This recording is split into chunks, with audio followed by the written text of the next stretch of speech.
So, dito sa kwento na to, after niyong basahin to, pwede mong i-ask yung mga students kung ano yung nararamdaman nila. Kung galit ba sila, based dito sa nakasulat dito, or happy sila, or nakakaiyak. Then, next dito, ayan, clickable itong mga to. So, kapag nawala yung emoticon, it means wrong yung mga yun. Ito yung correct na emotion dito sa story na to. So, each paragraph is meron silang kailangan sagutin na emoticon. So, for example, ito. Ayan.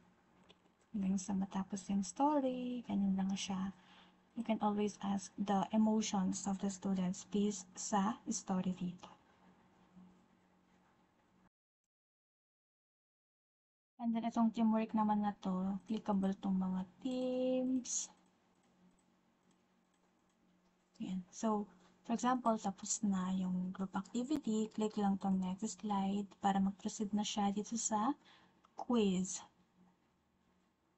Then, itong quiz na to is clickable to. So, for example, binasa mo yung questions and then let them choose the correct answer dito sa mga options na to. For example, pinili nila yung letter A. So, kapag mali yung, ay tama. So, kapag tama siya, mag-green ito. Kapag naman mali yung napindot nila, magre-red. Red yung wrong answer. Then, green yung correct answer. So, same lang siya hanggang sa number 5. Ganun lang din.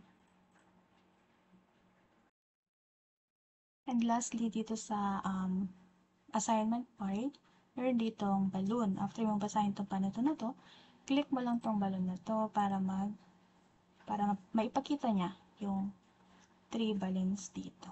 So, ganun lang.